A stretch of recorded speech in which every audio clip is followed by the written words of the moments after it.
the line agent. The problem is, Senator, every time we have to renew.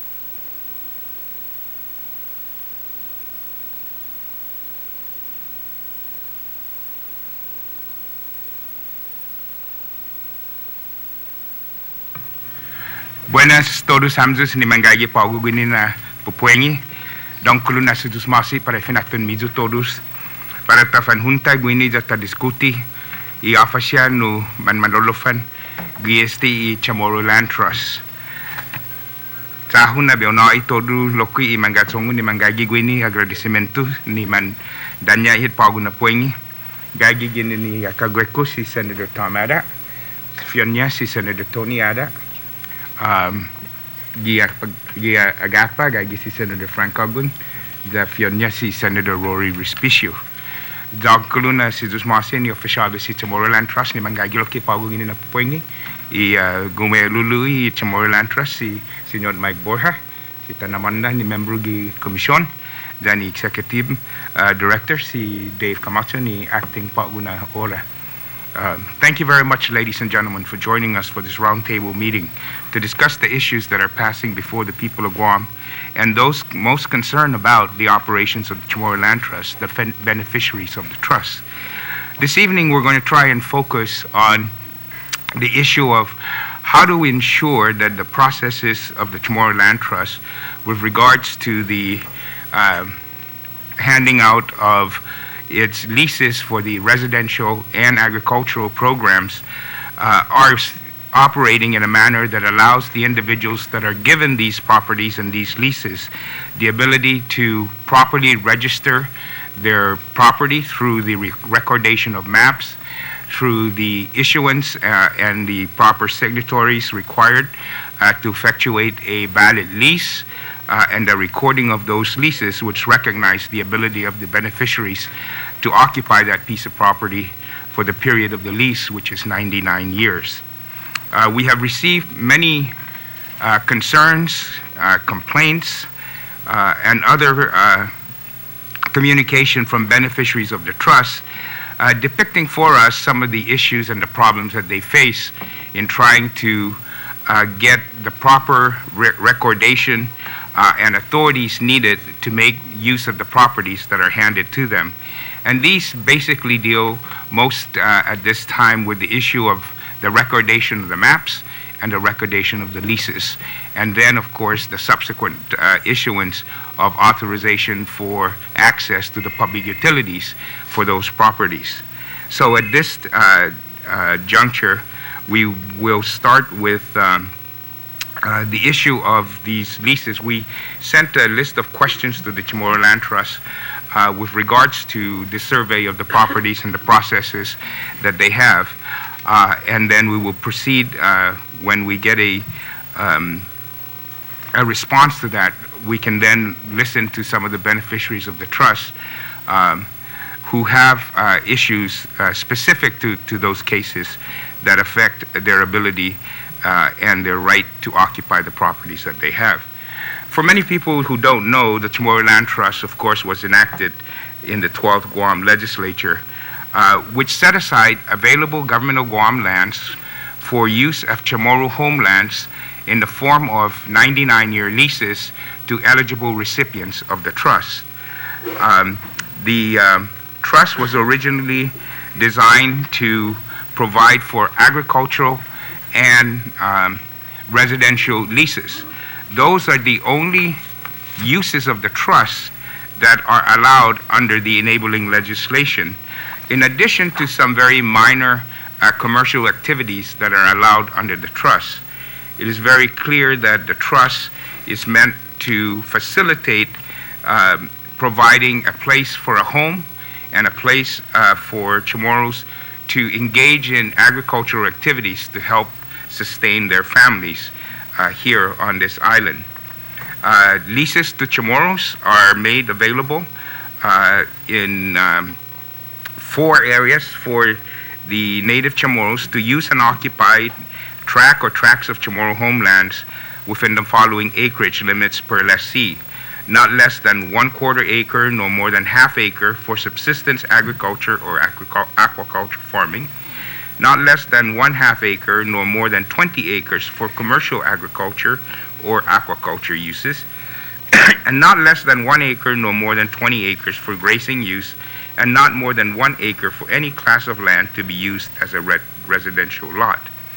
In addition, the enabling legislation also recognizes the need of that trust lands may be required for licenses and uses for public utilities, and in that respect, it also allows the Commission to authorize and grant licenses for terms not to exceed 21 years in each case to public utility companies or corporations as telephone lines, electric, power and light lines, gas mains, and the like, and the Commission is authorized to grant licenses for lots within a village in which these lands are leased under the provisions of this section to churches, hospitals, public schools, post office, and other improvements for public purpose.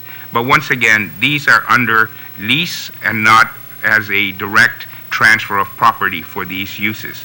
It also allows for theaters, garage, service stations, market stores, and other mercantile establishments, which shall be owned by lessees of the Commission or by organizations formed and controlled by said lessees.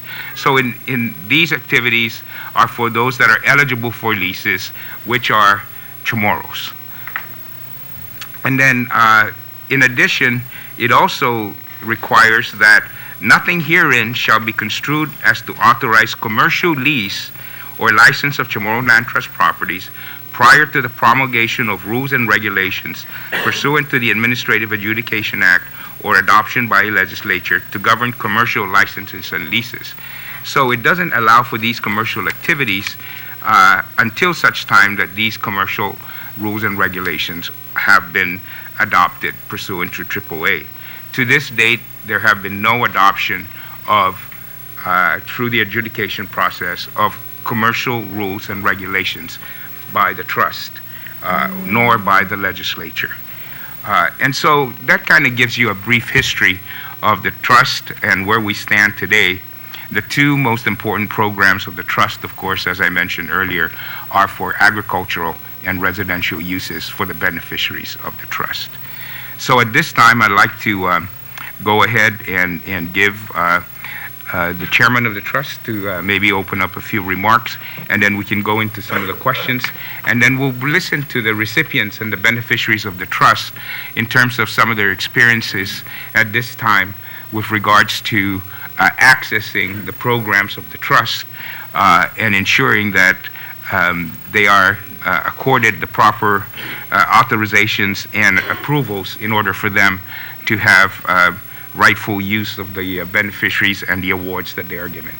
Mr. Borja, thank you very much for your presence this evening. Mr. Chairman, Senators, I'm Michael Borja, the Chairman of the Chamorro Land Trust Commission. As you mentioned earlier, I'm here with Mrs. Amanda Santos, who is also a member of the Commission, Mr. Dave Camacho, the Executive Director of the Chamorro Land Trust and also Acting Director of Land Management. With us as well from the staff are Marvin Aguilar, the Chief Planner, Paul Santos, the Chief Surveyor, and Margarita Borja, the Land Administrator. We also have present with us legal representation from the Attorney General's Office, Pat Mason and Kathy Focus. Thank you very much for the opportunity to meet with us today and to allow us to present the answers that you've asked for and the questions that you gave to us. The individuals that I named will be going over that specifically, and also to entertain any of the discussion items brought up by the beneficiaries as well. With that, I'd just like to go ahead and turn it on over to Dave Camacho, and then we can proceed with answering the questions that you've asked of us. Thank you very much, Mr. Borja. And Dave, I guess let's start with the issue of the getting the property surveyed, and what is the current process that the commission puts into effect when somebody calls in, somebody applies, is eligible for a lot, and then is given an award or an intent to award. What needs to be completed in order to take that from an intent to award to a recorded lease, and what is the process that is told these individuals? First of all, Senators, upon the interview and the review of the applicant's application and all those things, once it's been established that the recipient is qualified for Tomorrowland Trust, we identify certain lots through the recipient's liking and all those things, location and all those things. Then we proceed with the showing of the lots. Once the lot was shown and the recipients acknowledged it to, that he accepted the property, we provided the authorization for survey on this. Okay. And it's up to the recipient now to look at the listing that we have attached to the authorization and select which registered surveyor that he or she wants to do a survey. So the authorization to survey, you've gone through the identification of the lot, the acceptance of the lot that has been identified for the recipient, by the recipient, and you then issue an authorization for survey. Attached to that is a listing of registered surveyor. And how does the Chamorro Land Trust do any kind of process to say that these surveyors are acceptable, are competent, are in good standing, and are able to perform the survey required? Could I hand it over to my Sure. chief surveyor that could answer that question? Yes. The only qualification is that the surveyor is licensed, in good standing with the Appeals Board, and is actively practicing in Guam. I say actively practicing because there are a number of non-resident surveyors who are licensed, in good standing, but living in Hawaii or Colorado or, So there's about 4 or 5 of those. And so it does not make sense to give him a name of someone that obviously cannot do the work. And throughout the past year, we've also noted that there's one surveyor who is active, licensed, but inactive, and he has not been in communication with us at all. So he's not in that list, so to speak. That's about it. Okay, and currently, how many surveyors are on that list? And I'm going to say this is an approved list, or? Yes. Okay, so how many surveyors are on that approved list in which the recipient will then choose which one he wants, correct? There are 11 in this list. That one surveyor that is not active anymore, that will make, if you remove his name, that will be 10. That will. Okay. Now, is there a timeline with regards to these surveys in terms of once they are submitted to the commission? Is there a timeline, and what's the handling process by the commission for a review of these survey maps? Our concern, Senator, is the DLM approval process, survey division and planning.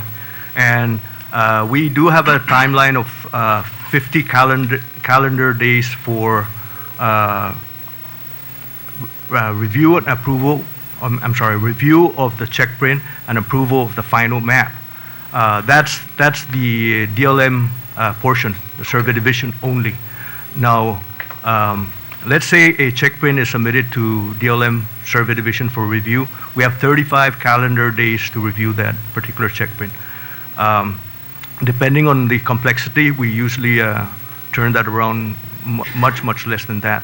Now, once it leaves DLM, we have no control of how the timeline for that particular surveyor.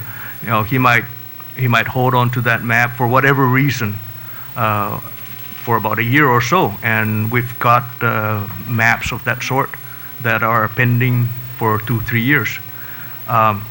But assuming that it comes back and all the corrections have been made and all the edits have been done, it goes through the planning division, and the chief planner generally approves it or disapproves it, turns it back if there's any issues about it. But once it's approved, it comes back to us, and then we do have final scrub on it. If everything is proper, then we have 15 calendar days to approve that map. And so, but again, if there are still some pending issues in that final map, we return it to the surveyor. How long that surveyor holds it, that's really up to him. We have no control of that. Okay. Now,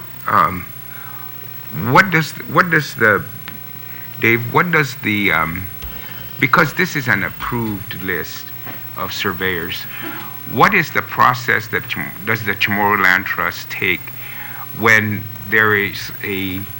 when the surveyor doesn't respond to the beneficiary with regards to making the changes and making the corrections for resubmission? We usually take the initiative in trying to contact the surveyor to come in and address the issue. And it's been going on in the past couple of months. I have talked to some of the surveyors, to at least bring in the map. So we could lay it on the table, and the survey division and the planning division will look at it, and whatever needs to be resolved, whatever needs to be identified to be corrected, for them to correct it, so we could process the map and all those things. You know, for some reason why the surveyor hasn't submitted the map. Sometimes they hold it for a couple of months, sometimes 1 year, sometimes 6 months, 7 months. I don't know why. Okay, Kat. Senator, we've had an issue arise recently, and I'm going Please identify yourself for the record. Excuse me, Kat Focused, Assistant AG in the Civil Division of the Attorney General's Office. We've recently had the kind of incidences arise, as Mr. Camacho is referring to, where the bottleneck is with the private surveyor. Mm-hmm. And the question you've posed is, what, if anything, can the land management do?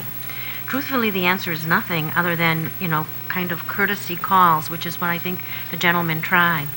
But what we've been advising some of the property owners and what they should be aware of is on Guam we have appeals board. Mm-hmm. And that's where professional licenses of surveyors are handled.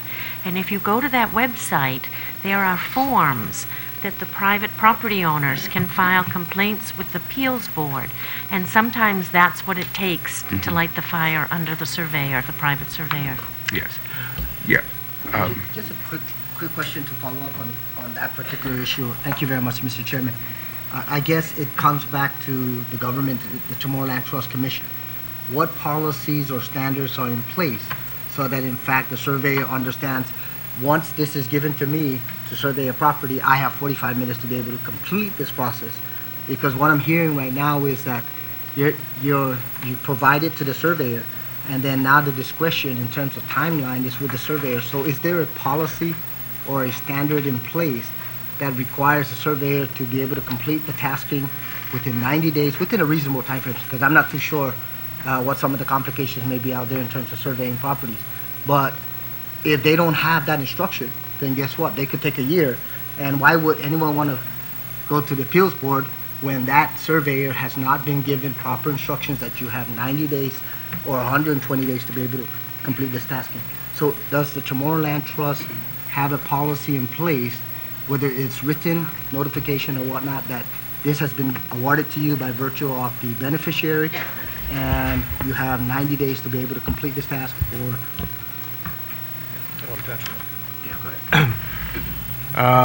Just recently, and quite frankly, before this roundtable, the director and I have been talking about this. And, you know, if it's a private survey, we have no control because it's a private survey. However, because this is COTC and it affects COTC, government property, he's tasked the survey division to start reviewing the process. And one of the issues is exactly that. And so what we are doing now is compiling all these pending surveys in a GIS spatial database so that we can see it and visualize it instantaneously. My staff has been working arduously on this, and we should complete that in maybe the next couple of weeks. At any rate, that tool would give us a red flag, so to speak, if a survey is, you know, falling way behind, or if there's some issues about it. And so, you know, this is something that we're presently working on, and we're quite aware that, you know, although it's a work in process, and we feel confident that we should be able to move the surveyor along in finishing the project. And so, it's, you know, sometimes, for example, we have a process where you can debar a vendor for violating the procurement law. So, could some kind of, as part of this process you're looking at now, Paul, put into effect that if we're going to put you on this list of approved surveyor for land trust recipients surveying government property, then you must say that you will perform the job in 180 days or 60 days or 90 days, whatever is reasonable, and saying that if you don't agree to that time frame, then you will not be on the list of approved surveyors. Can you do something like that, Paul, as part of this review process, and consider something like that? Yeah, well, that's part of the conversation that we've had, and in fact, what he wrote a letter to the surveyors, maybe December, that henceforth all contracts between the surveyor and the client, copies of those contracts must be provided to the COTC as part of our review process. Mm-hmm. And the reason for that is too often in the past there's been misunderstanding and miscommunication between the client and the surveyor as to what the scope of work is. And so now we feel that once we get a copy of that survey contract, we can tell the surveyor, look, you know, you're supposed to do this within this time frame. You know, let's get a move on it. So that's part of the process. Mr. Chair. Okay. Just one final comment in regards to the timeline, Paul. Your sister agency, the Department of Land Management, the Guam Land Use Commission process. Once an application is complete and has been certified that all the necessary documentations are in there, a time clock ticks, starts ticking. So within 90 days, whoever has submitted those necessary documents, I believe it's still 90 days, the client or the customer of Department of Land Management will know that within 90 days, without any additional complications, they will get a response. Yeah. So that's what I'm alluding to in this case, is if there are fixed timelines for the surveyors to make sure that a beneficiary understands that once that agreement is consummated or that notification is given to the future beneficiary of the property, that guess what, your agreement with the surveyor, that surveyor has to respond within a certain timeline. So I hate to beat a dead horse to death, so to speak, but it's that type of timeline that would give the beneficiaries that reassurance that within 120 days, whatever ultimately the board comes up with or the trust comes up with, that within 120 days, you will get a response. You will get a final survey so that the trust and the board can ultimately act on that particular request. So that's my concern, and I certainly hope that you will move in that direction. Thank you, Mr. Okay, good. Thank you very much. Senator Respicio, did you have any questions or comments? Yeah, thank you, Mr. Speaker. Earlier you'd mentioned that there are 11 surveyors that are in good standing. 10. 10. Well, 11 that are in good standing, but one of them is not active, so there are 10 now. Yeah, and if the issue seems to be at this point of Speaker Ben's roundtable meeting that the issue is with the surveyors, the bottleneck with the surveyors, do you have any issues with those 10 surveyors that you've deemed in good standing? No, because those complaints have not reached our table, so to speak. I mean, if a client is not satisfied, then he or she can easily complain with us or express his concern to us or file a complaint with the appeals board. Either which way. So a client is free to choose a surveyor Oh, yes. outside of the list of approved surveyors that you have? There is the list of approved surveyors is the same as the appeals board. It's exactly the same. There are no other list that I know of. They must be licensed and active in Guam. But again, as a follow-up question, are you willing to generate an approved list which determines whether or not they're responding, they're meeting the timelines, that the beneficiaries don't go to someone, spend their own money, and then yet have all these delays? Well, And we then will to blame take it on this? Senator Aguon's comments under advisement, and I think that's something we'll have to look at. Okay. But Senator, for your information, we did address a certain issue as to what you're saying.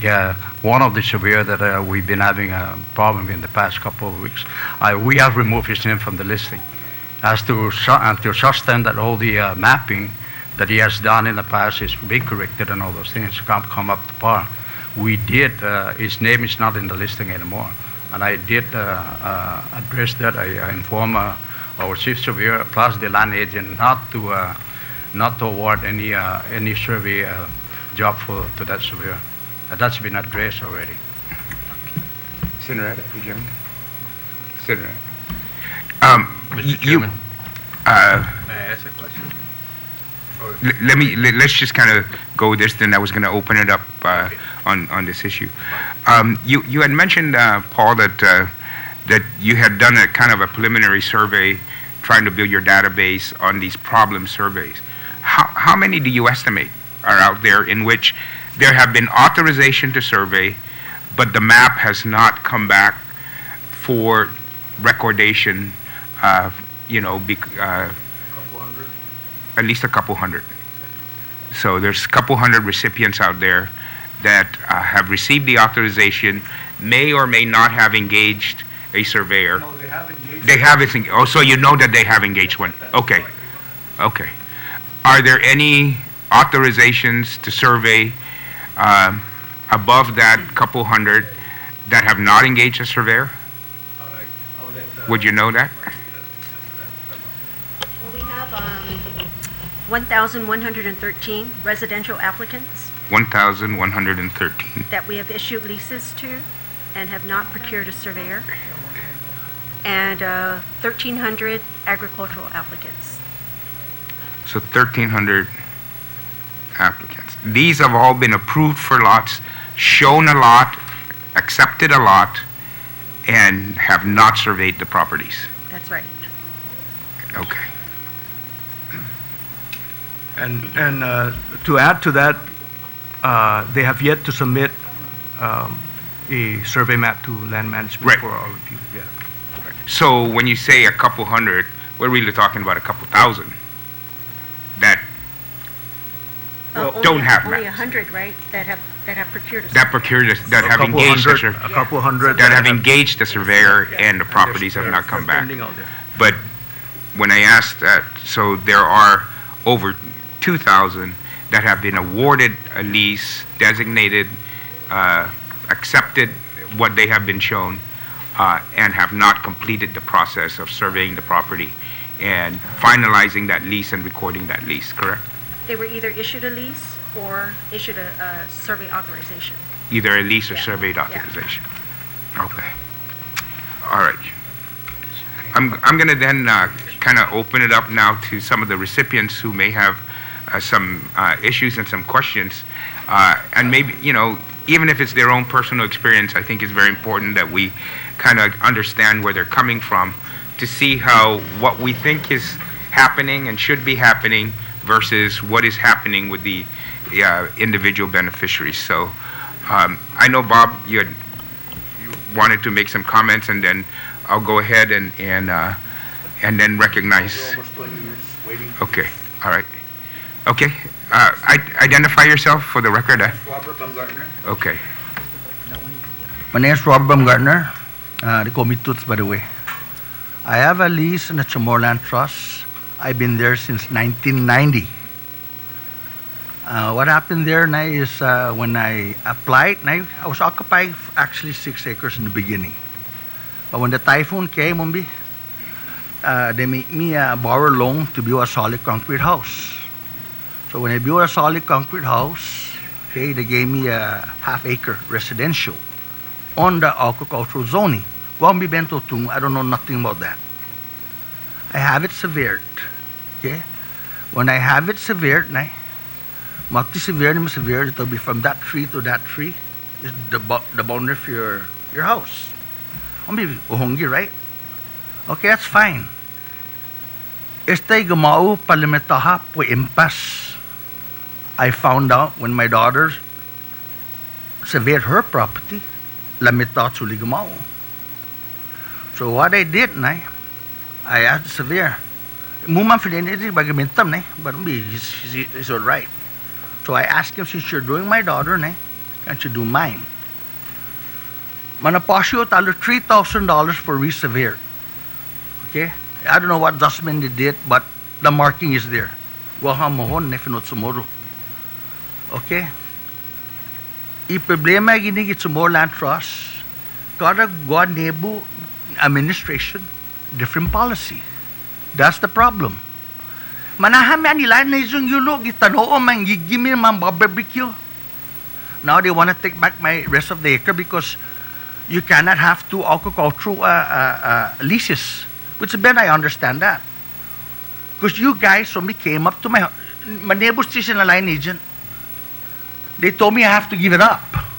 Because I'm going to have to give it up because you cannot have 2 leases, agricultural leases. Like, oh, fine. Malingo pa ako residential because I gave up the residential. The reason why I gave up that residential because you guys were going to take the entire property away from me. In spontaneous tagiatsu. So when I asked the line agent, what about my residential? I still got it. Mrs. Bora, do I still got residential? No, right? Why? I changed it, right?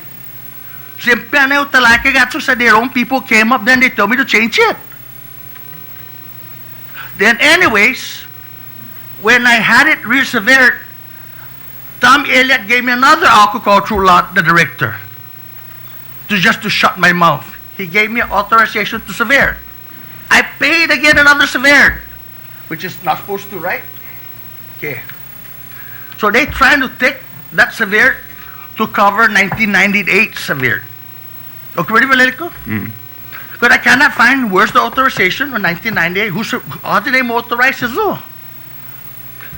I'm trying to pinpoint the screwed up. Okay, now I'm going to lose everything. And you know what they're using me as excuse right now? I got too many houses built over there. Selo, those are shack. Those are my brother-in-laws. Kopondula like kinidumbo, you know, it's a shack. They didn't even have floor. It's only carpet and tin roof. Now you're gonna get me that way because hindi olaknos si tidebi pofan malaknos. Malika na magagi na bit kamatsukara na juda ijotragaw. He had been hostage for so many years. Mali na giza mo juda. Pago na magcomplain no. You know, I'm not trying to complain. I just want to know where I stand. And I don't want to lose my residential. No way. Pero like na, you cannot have a residential in an agricultural zoning. My daughter has it. I know your daughter don't have it. I show them right there. Joe Bora signed it still. Oh, they're not supposed to do that. That's not the point. You're not supposed to do it. You guys have to know what in the hell you're doing. Because we're the one who's hurting. You pay too much, $3,000. I don't know. Tungo po severe. I don't know nothing how much they charge. I cannot tell. I'm not some private firm. You know, my recommendation for that, land management severe it gets because they know how to severe. The politician na hanky-panky private firm. So if anybody gonna screw up, it's land management. Basta be. Chamorro Land Trust was built residential, agricultural, commercial for poor people like me. Ay, tapos si Chino di Chinese part po manoy pa. Tao. Now, I'm the guinea pig now because they're going to take 5 acres away from me because I was occupying 6. That's why they're having a board meeting again. And I'm going to be there. I told Therese, put my name in there because I want back my residential. Brown, I'm just following what you guys told me to do. That's all. Director, policy. That's the thing, Senator, you need to stop. Okay? You have to make Chamorro Land Trust elected by the people of Guam. Basta na appointed by the governor. Elected to the people of Guam. Itano Chelu, not using it out. Give it to them. Ang na pag, oh, we need commercial, give it to the Chinese because we need the money to bring the power and the water in. That's crap. This is the trick for that. Na itaw to dito noon niya. Na mas severe ni Department of Land Management. Kadam Gua easement. Utilities comes in, right? Who's going to pay for that? Government of Guam. So what's the problem? Why not you make the poor people like us have the burden? Laximino. That's what's screwing the government of Guam because the PhD people, Hamzunim and PhD. Ang sige na. Chalo, Dave, thank you man na juda go. Tu kwanto years sa dumigo, magoti, ma-forge todo. Mali na hagu karon manaya go. Juice masi chalo. You know, come on you guys, let's help each other. You know, I'm sorry, Paul, that you're the one who severed my property. I'm not gonna go around the bush. You're the hog that's won it from that tree to that tree. I mean, you know, let's anabububu. But I thought so get some more. But come on, man, let's be real. Malingo pa ka slapi. Pa thought so get. Ben, tada no senator, tada no monya. Todo na ilan management to self and severe. Basta man hire private firm. Okay. Thank you. Thank you very much, Mr. Baumgartner. Okay.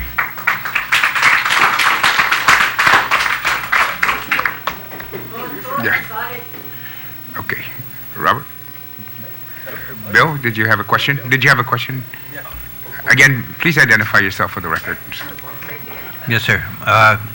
My name is Bill Sablon, and I've been observing the land trust program for a lot of years since it basically started and all that. But the biggest confrontation or the biggest point of delay in what's going on with the Chamorro Land Trust is the time element. Like right now, about less than a month ago, I applied myself, you know. I had properties before, but of course in marriages and divorces and all this, you lose everything, so I'm down to zilch now. But the thing is, when I applied for the land trust, and I asked how long or would it take for me to get my property as to where I want to get, whatever I'm going to get. And he said, well, right now we're still working on 1984 or 94. Yes. I mean, gentlemen, in a couple of months from now, I'll be 70 years old. So if I'm going to have to wait until after the 1994 people get their property, imagine how long I have to wait to get mine. Mm-hmm. So I'm trying to see if there be some kind of expediency in this program, aside from whatever time element everybody else has to wait on. And in that essence also, in regards to surveying the properties, like this gentleman mentioned before, let land management take care of that. They have surveyors there that I would presume, and I assume, that they're all honest. Because in a lot of privacy sector, I've experienced it a lot, you know. They can squelch you. They can take you for whatever you got. And if you're not satisfied with it, you're just with money lost that you've put in already. So the thing is, like he says, let's help each other out. This is Guam. We're all locals here, and we're all trying to help each other out. But other than that, let's speed up the time, and let's try and get things going, because a lot of the people are waiting, and that's why we're hurting right now. Yeah. One of the things, this is, we wanted to focus on the recordation of the maps, because these are people who have authority to occupy those properties, who have been given, right. And so we will come back and have other hearings, and one of those hearings is exactly where we're at, how many more beneficiary applicants haven't we addressed at all? And what do we need to do in order to address those issues? Because, there's all these plans for other uses of the property, but if we're not meeting the primary goal of the Chamorro Land Trust, the primary objective, which is get agricultural and residential leases out to the beneficiaries, then we really have no business moving into any other programs until we satisfy those needs. True, So very we'll true. come back with hearings on those So issues basically, expediency is the essence right now for everything. for everything. Okay. Thank you. Thank you very much, Mr. Sablan. Robert? Nasiguro fan no. My name is Robert Beneventi, Magalagi Nation tomorrow. One thing I want to ask whoever's the director or the boss that knows it all, on the record, how expeditious is it? A group or an individual that are recipients to the Chamorro Land Trust? Is it by groups that you guys are doing it, or by singles? Are you exercising groups or just singles? That's what been said. We're addressing the 95 applicants that have been bypassed in the past. Recipients that were not given land trust property way back in 95. They're the first applicants of the land trust application process. We're addressing that now. It comes in, it's not by group, individually that comes in. We notify and we're notifying them to come in and address their application. Yeah. Dave, right? Yeah. Dave, this my biggest concern is 1995.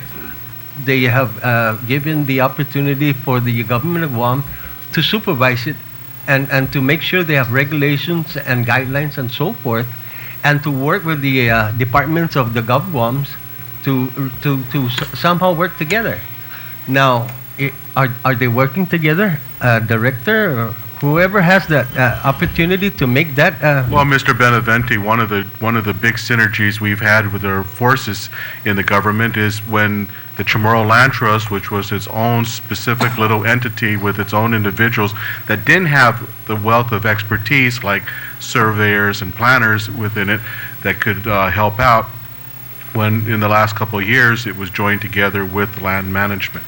And together with the Chamorro Land Trust and land management working now together as one group, we can use the expertise that's within land management to be able to do a lot more of the things that was most difficult for the Chamorro Land Trust to do. Now, there may have been a lot of different personnel that are on the books that Chamorro Land Trust is supposed to have, but the reality of everything is with budgets, the number of personnel has been shaved down considerably, so that it's not that very many people working within the Chamorro Land Trust specific. But now that it's part of land management, putting two different government agencies together, we can use the individuals like Margaret and Paul and But Mike, I would dare say that the number of leases that you have issued out when Chamorro Land Trust was all by itself is so far greater than the number of leases that you have issued now that you have land management resources. Why is that? well, some of the issues that you're seeing right now are because of some of the ways, most likely, the lands were issued out back in those days. And we're now trying to resolve some of those problems that have been coming back. And that's what a lot of the issues are that the current folks are working with, are the folks who don't have their surveys done. Some people may have misunderstood, in fact, that when they were given the notice that they were going to be given some land and that they had to survey, they didn't read further and go beyond that to go get the surveying done. That's why you have a number of properties, as we've noted, that have not gone surveyed. And so what we're trying to do is have a more comprehensive plan on doing things in getting the lots. And now, whether some agree or don't agree, what we believe is that the best kind of lands to get out to the folks are the ones that are ready to use. Yes. And that's what we're trying to do. I mean, just the other day when we assigned some properties out to some folks, the first thing the lady said was, now let me talk about the land that doesn't have the water or the power. It was going to cost her $25,000 to plant 5 power poles to her property. So, those are the kinds of things that most people can't afford. Let me ask you, Mike, one thing about it with the Tomorrowland Trust since 1995. Did you guys do a survey on their programs from different administration to different directors? Have you guys follow up? Because in the 1995 they said this is good. 1998 this is better. 2000 is better than this. Now makes it better today? What makes it better today? They should have done their homework since day one. Have the land surveyed or aerial survey in the first place. This is a Guam entity. If you're going to double jeopardy the people, then that's the one way to double jeopardy the people. First of all, it's a Guam land. You should aerial survey there and then submit how many lots could we divide. It's so simple. It doesn't take a college or a scientist to figure this thing out. You know that. If it's an aerial survey, which they have done with the cowboys up there, how do you call it, to Lover's Point, it hit the tip. It's right on the money. Now, what's the difference between that, which I talked with the surveyor, the land management at the time, and also the Chamorro Land Trust. They have the technologies today for aerial survey to have it more easier for the people that are supposed to be in the Chamorro Land Trust legally, because right now, who are we paying? Who are we paying $1,500, $2,500 for a land survey from the people again? Remember, the beginning of this Chamorro Land Trust, when we were fighting out there to give it to our people expeditiously, so no land grabbing, no nothing like this, no hanky-panky from the federal government or the local government trying to take away lands from the people. You see, like I'm trying to say, Mike, is that from one legislature to the other administration to the other directors, there's always a better plan which has never come abroad. Instead, it sustained a lot of problems today. Believe me, I don't care who's your directors or who is your second in command. Are they equipped to answer our questions here? Do you guys have a surveyor that's really dependable and really timeline? I'm getting at timeline because prices are escalating today to build homes. And these people, they don't have the luxury of financials. They're struggling. We're not going to compete with the private sector and some other entity out there. This is Chamorro Land Trust. Why are we competing with an outside? Why? This is Chamorro Land Trust. They should build their home within certain years, right there and then. And then, if they're not doing anything, ask them. Your land surveyor, commission, should go out there and investigate. Is any of your investigators going out there every year? Are they doing a follow? I do my follow-ups when I was working with mental health, with GPA, GTA, and so forth. When in the Gulf War, I do a lot of investigation. A lot of them were turned away because it's political. That I will say right now. But the thing I'm trying to get, Mr. Chairman, is it better today? Your ideas and so forth. When Don Parkinson came out, I think it was public law. I forgot the public law. He came out with the supposedly a rules and regulations at the time. I didn't get for the Chamorro Land Trust? Yes, for the Chamorro Land Trust. No, that was Senator Angel Santos. Yes. Okay, but it was introduced inside by law, right? Yes. Yes. And why is it not being followed? Instead, we're creating a merging. Why is it merging? Why? If we could ask the land management for aerial survey, period. Lana, you ever been in the military, Mike? Bob, I understand. No, but the point I'm getting at is all those questions, all those things that they were talking about surveyor in the beginning, we're spending already. Mm-hmm. We don't need to spend, Senator. Okay. And the thing is, our people is already at the bottom pit. Now, why is it that the government of Guam again is going to take some money from the bottom of the pit? All I want to know is we want to have this expeditiously put out immediately.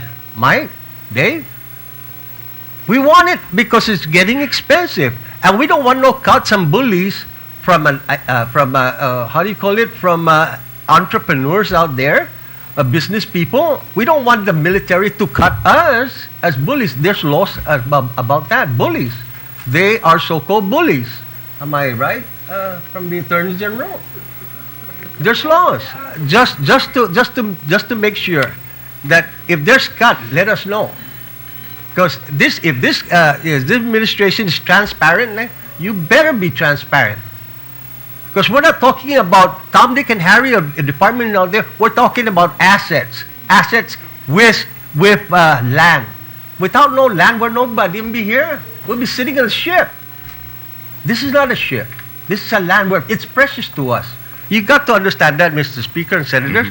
You got to understand this. And I don't care about the minutes right now. Our land is very precious. We fought for this.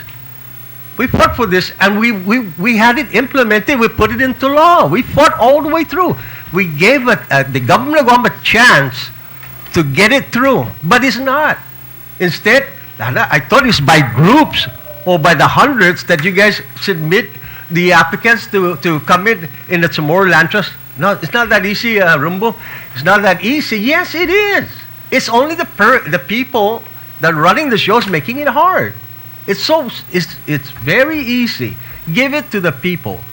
Give it a big. We only have a timeline here in our life. That's about it. If you guys gonna play hunky dory, then well, we're gonna have a different issues. We're gonna go a step further than that. Senator, I appreciate, like Senators told us, your time and patience, but we need to in place another entity besides the Chamorro Land Trust Commission, and also, I'll put this in record, and also the land management get out of the political entity with the Chamorro Land Trust. Chamorro Land Trust should stand by itself, and if any that the Chamorro Land Trust will need, it's coming from the public, from the government. That's their obligation. And if it's so-called infrastructure, you put them in. In the long run, you win. Tell me if I'm wrong or right. In the long run, you win. In the beginning, the infrastructure is very hard. Any building you build, the infrastructure is the hardest, because I'm a builder myself. But in the long run, it's hunky-dory. The walls, the roofing, everything's hunky-dory. I built houses back there in the States. And don't tell me the foundation is easy. No, it's hard. Believe me, we built the Chamorro Land Trust. Now, give it a break. Give the people. Give them a chance. Zeus Mossy, got some? Ogumas, Senor. Senator Adams. Thank you. I think Mr. Benavente brings up a very interesting question. Is tabletop survey an option that can be implemented the way it was up at the Dos Amantes? And if it's not, why not?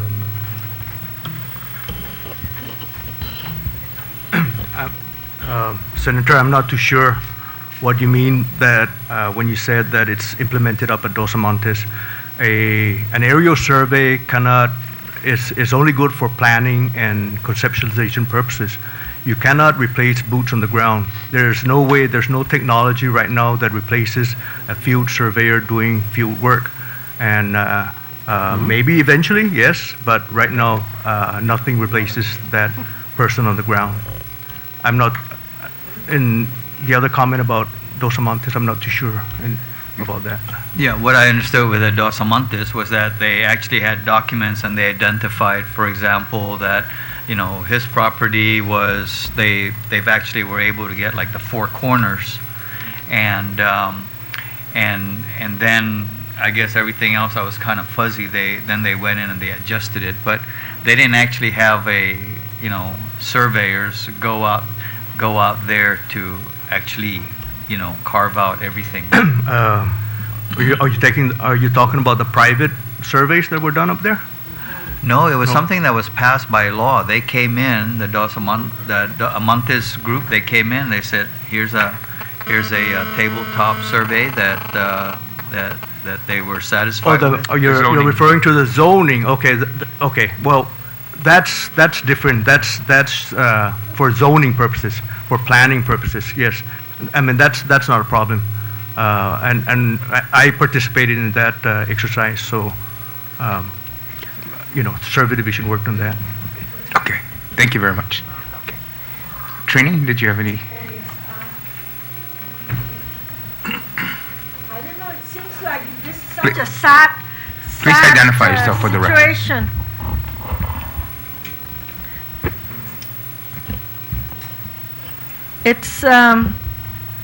It's really sad that there's so many errors done in the past, and yet we still are not learning.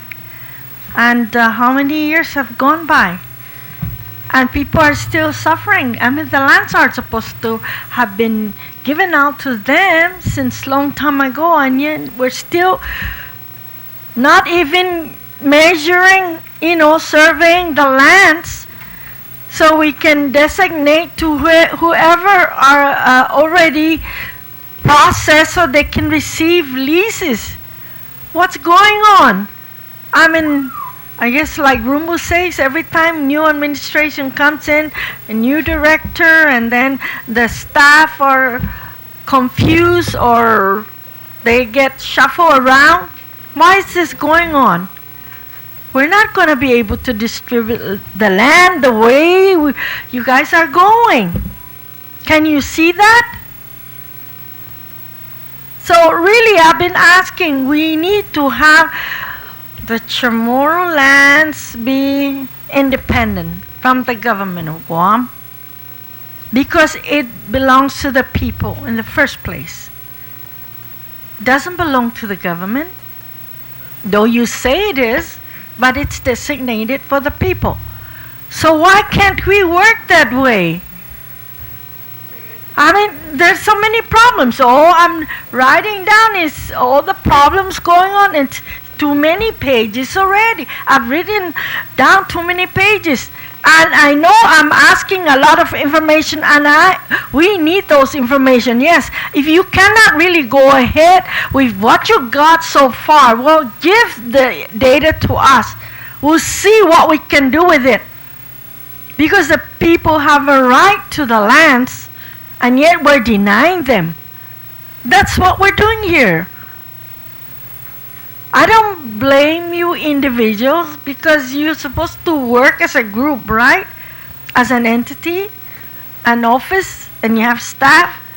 What's wrong with your office? Do you have enough staff or not?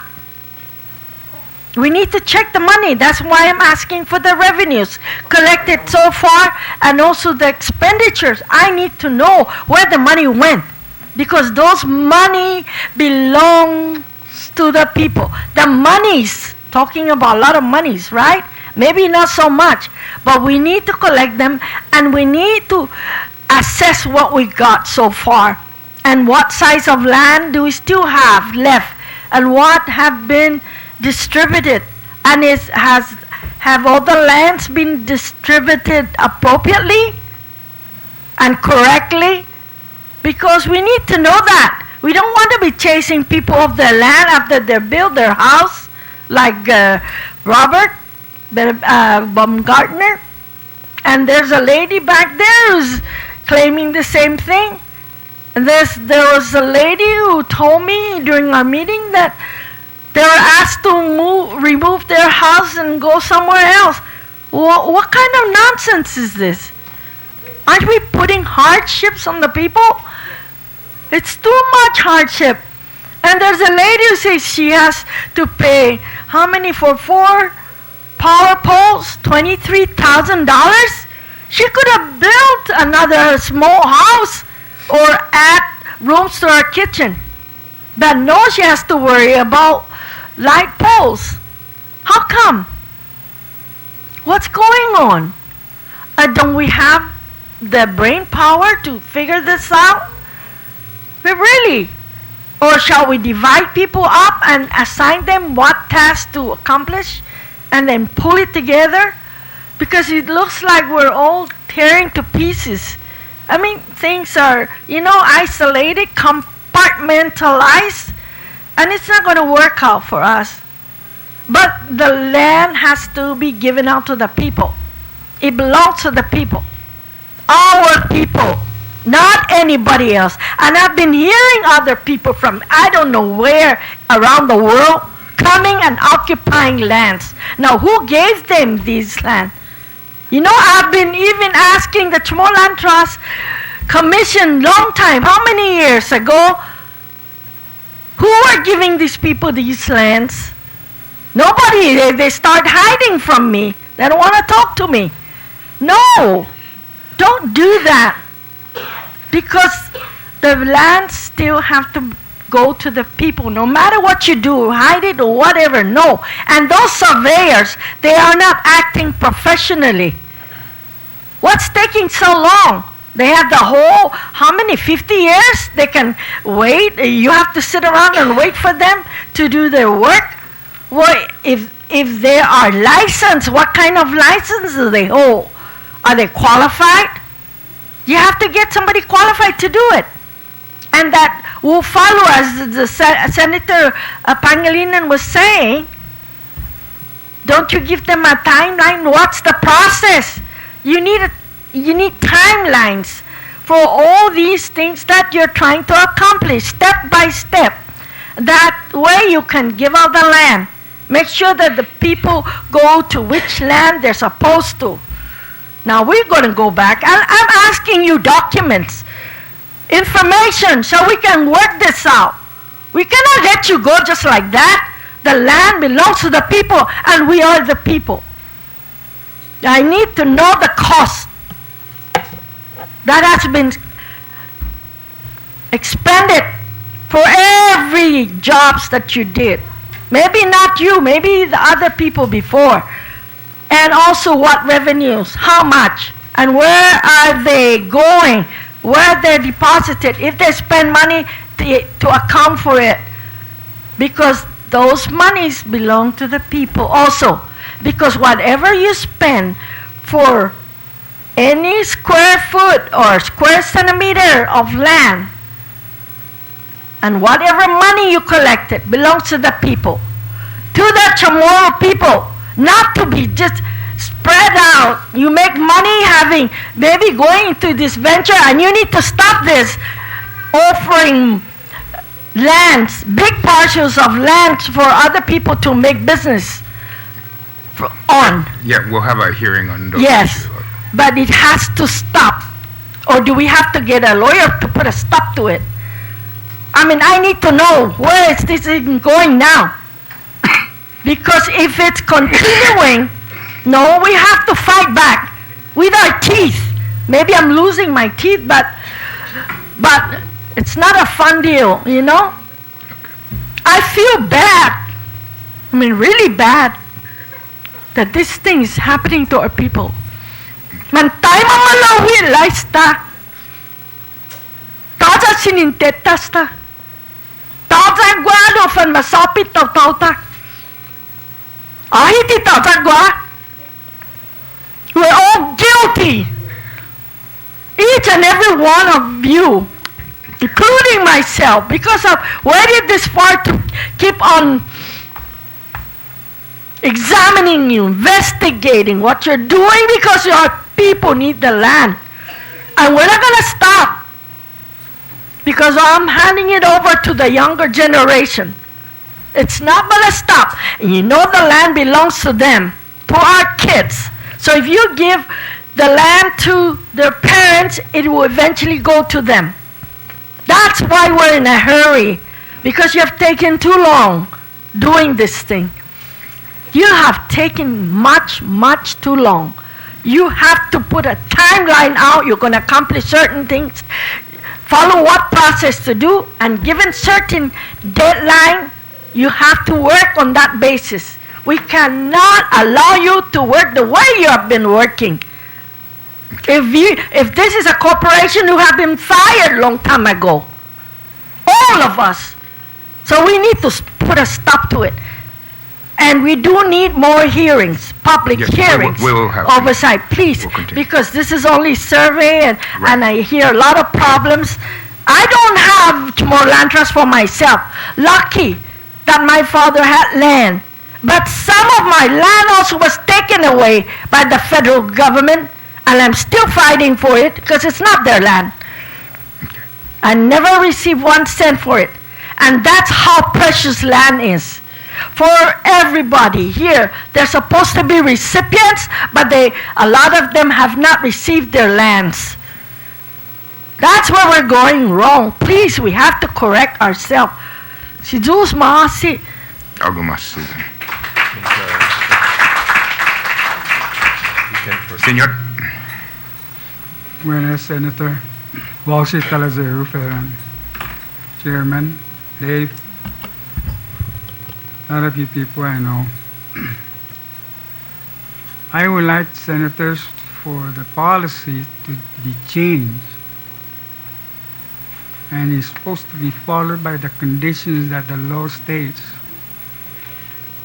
We see so many discrepancies.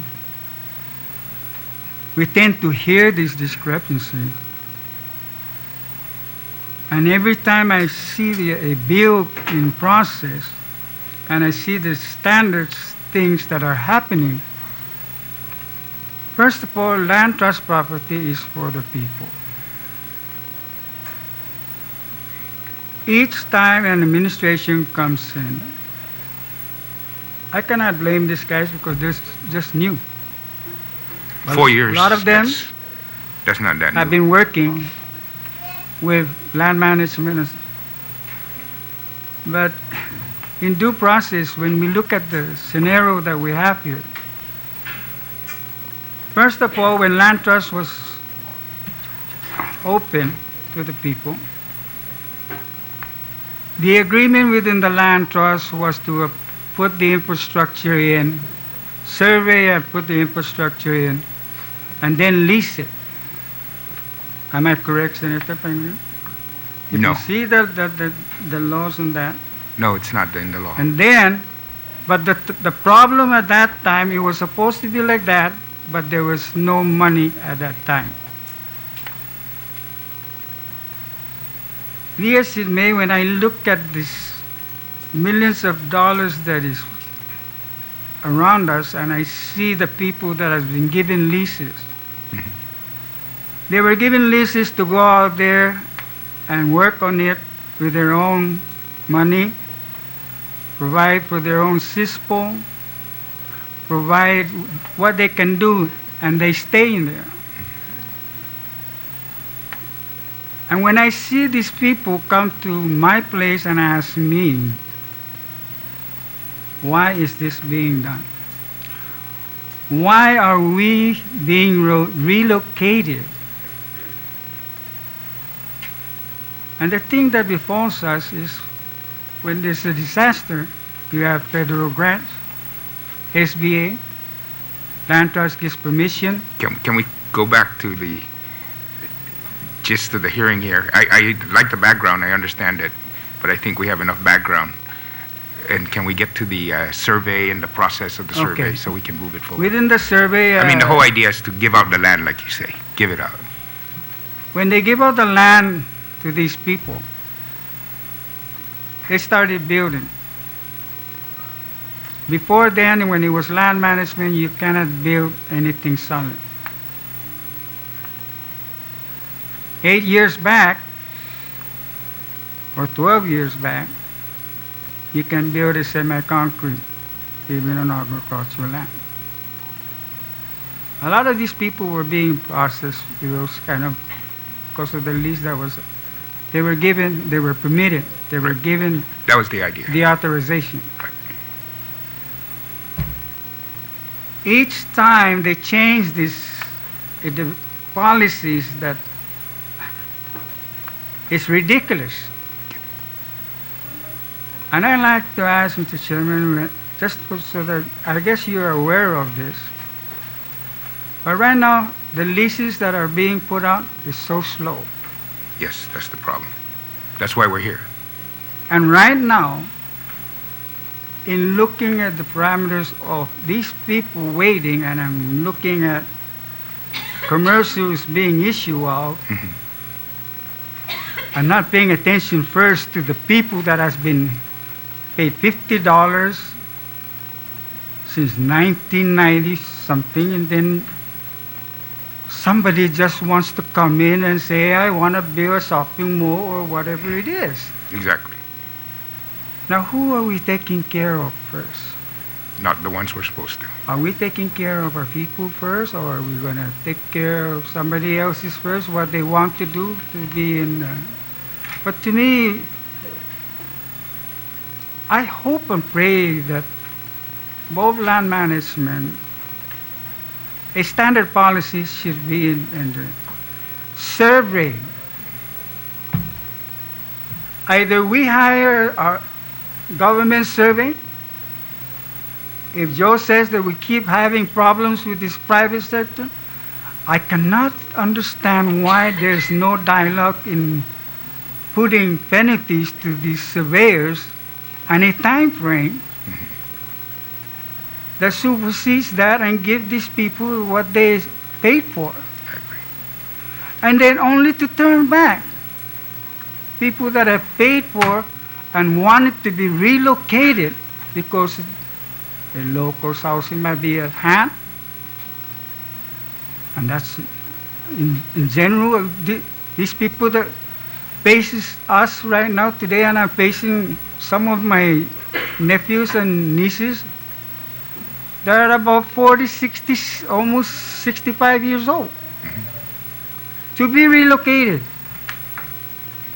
with $10,000 just for a bulldozer and all this stuff, survey, and until today, no title. Yeah. Until today, the inconsistency keeps developing. And until today, no matter what administration you look at, senators, you got to look this clearly. There's a policy that needs to be entertained at the utmost. The standard conditions in any agency should start following these measures, because I often wonder, and I'm glad the Attorney General is here, I often wonder which individual is going to come out and say something about something that is not right. Even if we go in there and complain, do you know what kind of attention do we receive? But do you know how much attention things involved when something else? A lot of us people here that have leases cannot pay even now for survey because somebody wants to tell us to move out, go over to the other side because we want to build a low-cost housing. It's fine with me with the low-cost housing, but then the next question is, are these low-cost housings for tomorrow? Because this land is trusted for the tomorrow people. That's exactly my... So exactly this question is supposed to be evolving. And looking at the board, this is one thing that really, really bothers me when we have board members and stuff like that. I'm wondering where's the dialogue of the policy that is supposed to be entertaining. I'm wondering what kind of remedies that can rectify the situation in a speedy manner instead of having to do recess and come back 2 weeks, next month, 3 months, 4 months. This has got to stop, because like anything else, it's a good thing we're not running a hospital because everybody's going to die. I am serious, you know, this got to, you know, this kind of mentality is really disrespectful in a way in looking at our children going to be trained and stuff like that. And here we monitor them how to pilot train them and stuff. But yet, we are at fault, all of us. Why? Because we let conditions and standards go like this, that we before ourselves, because we call ourselves directors, administrators, and stuff like that. Well, what happened to the word evaluation? Okay, let's get back to the issue here. I So mean, this is what I'm saying, this survey issue, no, Right. Senator Pangilinan and Senators. Either we can curtail this privacy stuff, because if you look, I guess Dave knows or Joe knows how many inconsistent problems that has been happening. So many people right now don't have their titles, and that is and then let alone they don't receive their title. They want to be relocated. Some of them paid from 2000 way back in 94. Now you're going to have to be meeting almost how many thousands of dollars again to just to reprocess yourself. Well, that to me, and I hope that the Attorney General is listening to this, please come out and do something with this kind of dialogue, because we're supposed to be helping each other in the conditions that we see. If we don't see no standard things that's in a respectful way and follow the law, I mean, we're just helping ourselves do the same thing, cutthroating each and every one of us as well as our children, and that is not right. I like to see this policy separate this, use the land management to survey whatever property that needs to be surveyed. I cannot understand, senators, right now, if you take 30 acres and survey it and subdivide it, how many leases can you put out in that time frame? And you execute time frames and people are going to be happy because they are receiving their leases.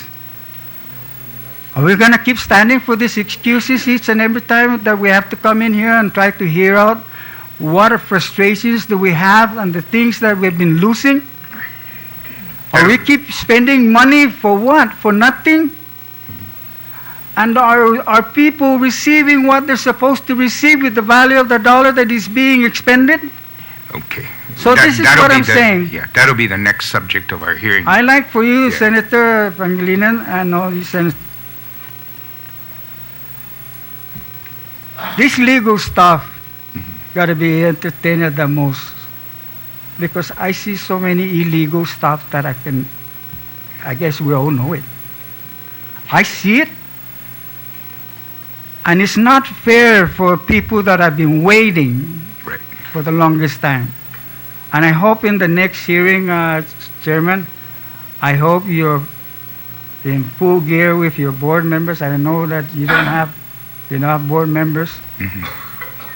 But at least, if I wanted to go and be a board member, I know probably you're going to tell me, land na si Talazero tal.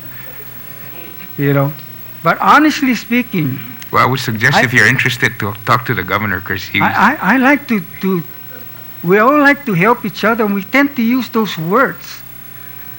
But let's get together and manage this thing at the right thing, because right now, I hope each and every one of us can work collaboratively and follow the conditions like Santa Maria and Zubuskatsi. This kind of thing, Senator Pangilinan, and like I said, I may be diligent in saying a lot of things, but I believe in respectful way of doing things. I believe in people looking at each other and helping each other. I believe in opening a door and going into the right door that provides, especially people like you, that helps and finds the solution and remedies this kind of factors that we're receiving, so that the people can again have trust in the kind of policies that can be rendered these kind of conditions, because Lord have mercy, man, this is way out of... You know what, to tell you, Senator, I always get embarrassed when we see our age like this, and we see how sharpened our mind is right now because of the educations that we receive, and then we receive the kind of things that we let things, consent things to happen when we know there's a law or a bill that was there, and yet these laws are not following to the best way. So that's all. I pray that we keep having this hearing, Chairman. I hope the rest of the group can come in with the new board members, really, and I hope the veterans people are also invited, for all these purposes that follows with this land trust issue or land management. Okay. Because then we can use the word collaboratively communicate with each other and let's do something about this because, I swear to God, every time sometimes I don't want to look at myself in the mirror because I tend to look at myself and get mad because I think something, keep seeing something that's wrong. And let's just work together, Senator, and let's improve our methods and get back our respect. Like Okay. we're getting too old. Tama ni manaw, no? Si Zusmasi. Zusmasi, Patuloy Argumas. Samdulay, Senator, Chairman, Dave, Joe, Dangkulo na si Zusmasi, Attorney General, all you guys that are here. Okay. Dangkulo na si Zusmasi. Okay. Senator, Ramon, I'm sorry. I just yeah. want to. I want to ask it on the record. Like, I hope to God that this body of senators should put injunction of any kind of movement with the Chamorro Land Trust, so we could better the Chamorro Land Trust in a better useful thing. So we could work together as applicant myself and as body lawmakers. So we could work together and work with the departments. Because right now, we're not working together. Everybody's a chief. And there's no Indian. So I would love to have an injunction on the record for any kind of either a trade-off or some kind of, how do you call it, commercial or any kind. I want an injunction, period. Because Chamorro Land Trust has no identity, and the commission has no identity yet of enforcing it. Right now, they merged it with the land management because they don't know where they're going. We know where it's going. Thank you. Thank you very much. Mr. Camacho, on Rata.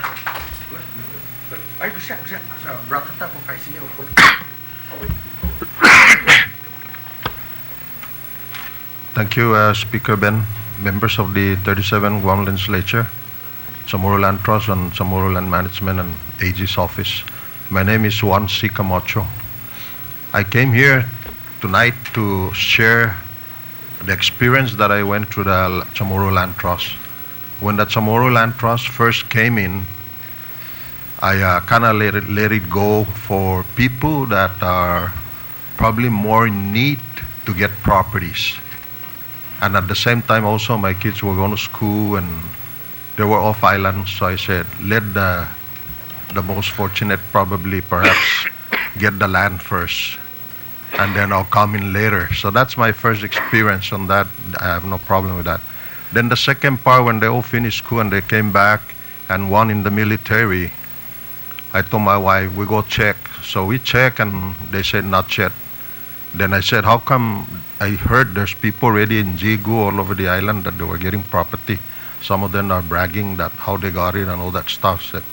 I said, that's all right. We'll just go through the process.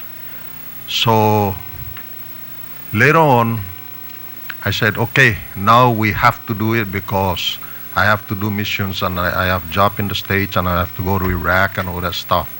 So my wife went with the process of the power of attorney, thanks to National Guard, because that took care of that part. I don't have to pay a lawyer like Mr. Baumgartner here. So we finished with that, and my wife went around through the process, I guess 5-6 years ago. And we found out that one name is not there. So they said you have to come up with a receipt. One of my son's name is not there, but the application was there and everything. Then I said, okay. And so we went back home, we got the receipt, then it's still not in the computer, not registered. So I said, okay, that's fine. I don't want to fight this and everything. So we went through the process, and then we went through, like what I believe Mr. Santos there, Paul. They said, go get the surveyor, pay $1,000. We did that for the first one. We said we'll deal with the second one later. Sir? Let me just ask a question. When did you apply?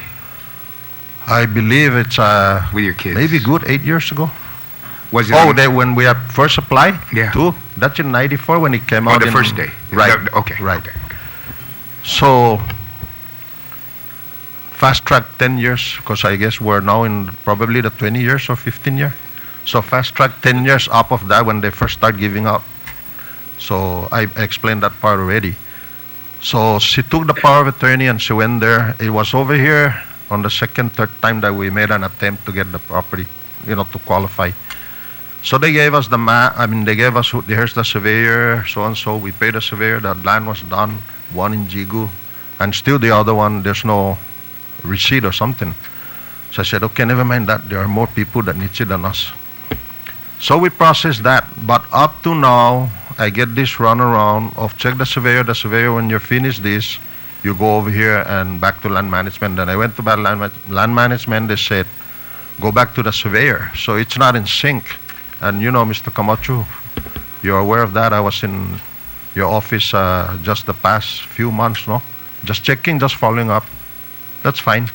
So, but back here, the name was not there. So when I went under Mr. Camacho's, I guess, directorship now or leadership, the name popped up. My second son is there. And I said, wow.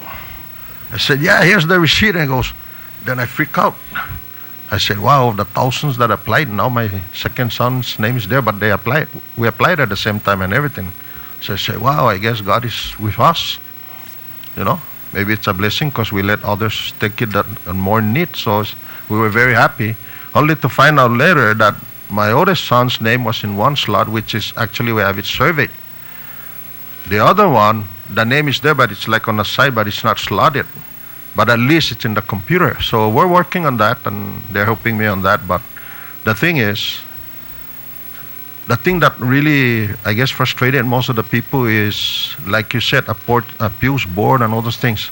So I said, man, the system is not working. Something's got to be in place, and something's got to be, like we just discussed that earlier, like take out the surveyor that's not doing his job, but what's the timeline, the suspense date, all that stuff, these are not working. So that's just to share my experience. And imagine how many times you go down there, aside from here. My wife said, no, I'm not going to go anymore. You go do it yourself because I'm tired already. And imagine I was away on missions when she was doing that. I came back and she was doing it because I was still at work. Then I retired and I do other jobs. I was off island for a while. I came back, I followed up. The same thing. So that's where I'm at. I'm still waiting. I got the map, but on the first one, but I'm still waiting to go through, and they approve that. How it's going to be approved, I don't know. The process, see. So that's where all, I guess, the shortfalls. So I said, maybe I'll just share my story, and they can fine-tune this where the flaw is. So that's why I'm here really to testify. And I know there's a lot of people that are frustrated. For me, I'm frustrated, but I can hang. And I just say, so that you guys are aware and see how you can fine-tune this and put some policy in place, make it legal, illegal, or what timeline, whatever. People, you know how to do that. The leadership is there. It's just fine-tuning.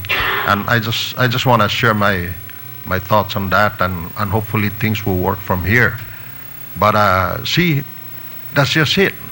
Land management told me once the map is done, we will process it from there. But there's an interesting point on that that really got me.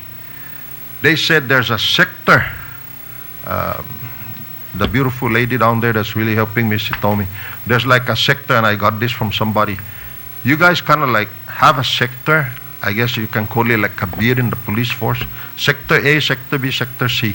If one surveyor is assigned for there, that whole sector got to be surveyed first before the whole surveying is given in, and that's when you get your land and land lease and title and everything. I said, oh my God, if that's 50 people, and what if 10 people does not have the money to pay for that, then that's going to hold me back that I can deal with it. So that's probably, if I'm right, maybe that's where you don't need to wait for somebody.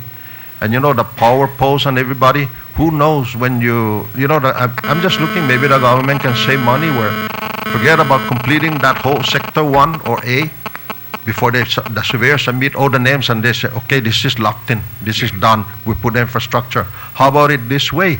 As soon as everybody's finished, aside from sewer line or whatever, I guess because the half acre, you can, as long as it's in compliance with the permitting agencies, EPA requirements and all those things, says pool, leaching field, Why wait for the infrastructure if they just scrape that main, secondary road, primary roads, and people can start building the house?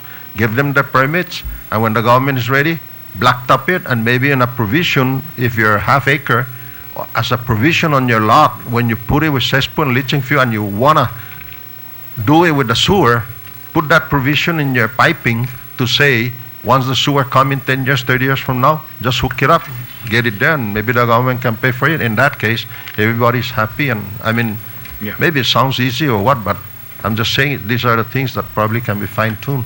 So this is why I'm here. I just want to share my experience, and hopefully with experiences with these good, fine people here, I think they can make it happen. Thank you very much, Mr. Camacho. This is Marcy. Let's just...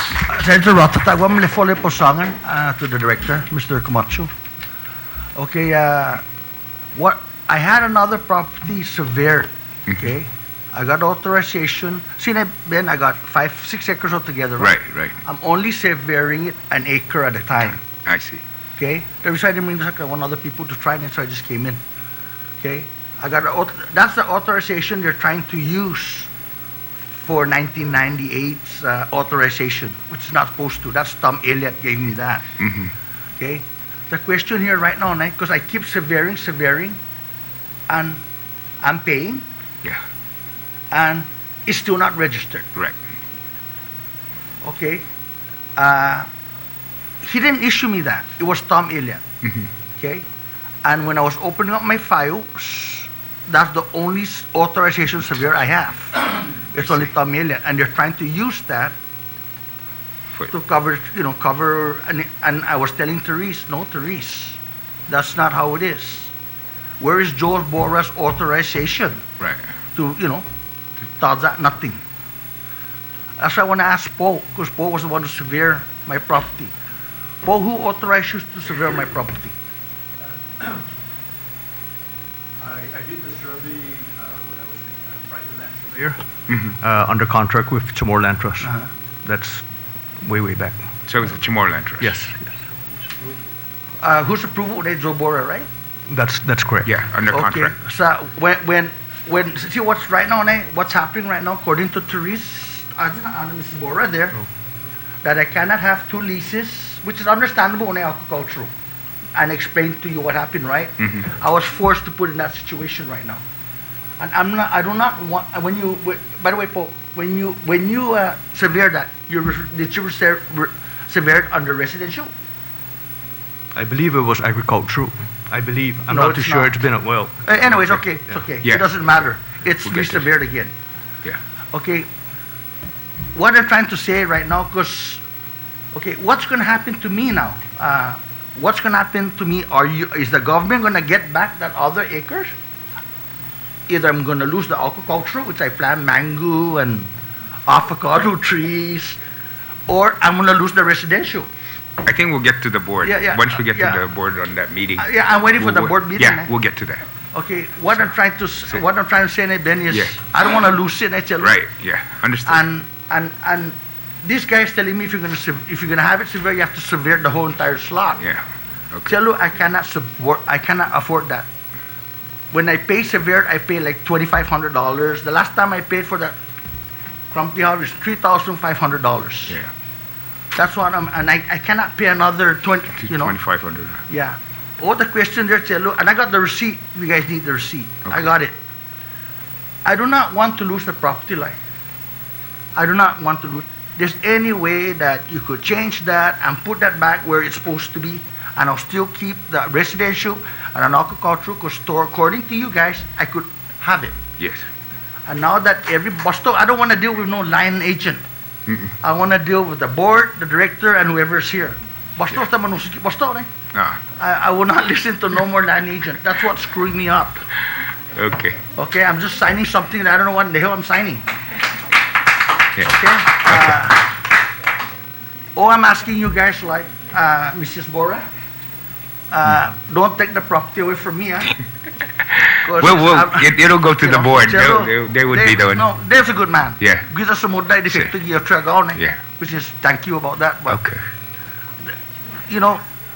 You need to follow up throw away the private sector of the surveyor and let land management take care of it, Gatso. Okay.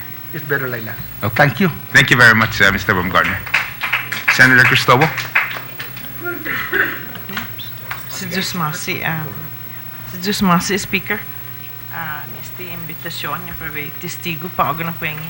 I have a written testimony that is kind of all over the place, rushing It's okay. today. But what I just want to recall with this body is that in 2009 there was a collaboration between, with an MOA between the University of Guam and the governor's office.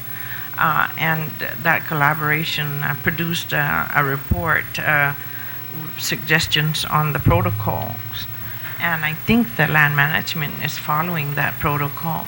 I myself became an applicant, and I know the lady that helped me, showed me what I needed to do and next. And so I'm kind of still at the point of interview and trying to comply with some of the requirements. But I'm here as a farmer, basically.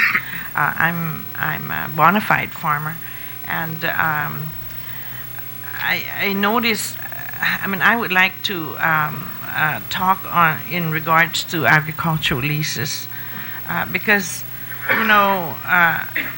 agriculture without land is an oxymoron for island sustainability, and so I would like to encourage the agricultural leases. I know that in 2009 there was just about 1,080 agricultural leases that were issued, and the cooperative compliance team at that time went out to discover how people were using the Chamorro Land Trust lands and what their issues were, and in the process came across a host of other issues.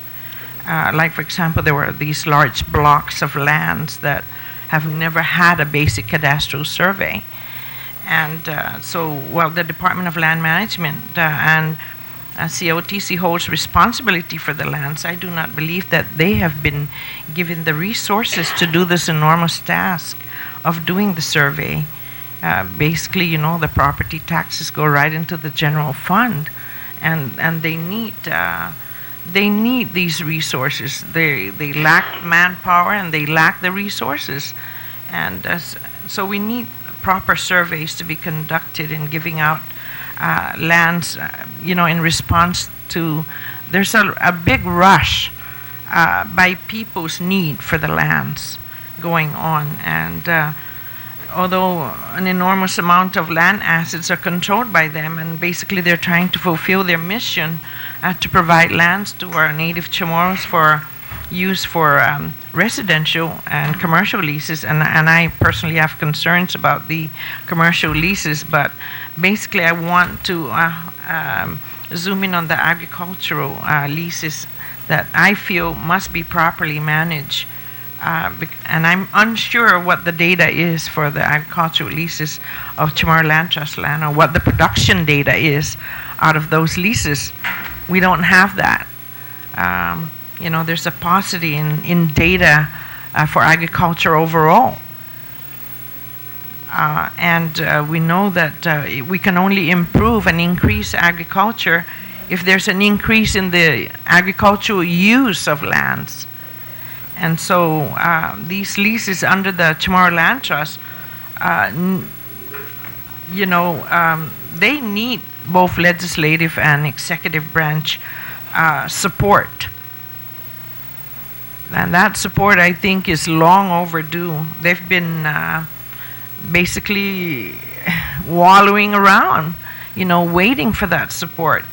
And the movement of residents in almost the past few years, there's been a large movement of residents into agricultural lands without the proper planning, and the survey of the lands is not helping any. You have quarter-acre lots without the sewer lines. And by the way, that is a major concern of soil and water conservation. So we need to look at those problems. And I think part of our problem is that proper planning does take many years. And the pressures to give out the land is very great. But, we need to kind of encourage some efficiency.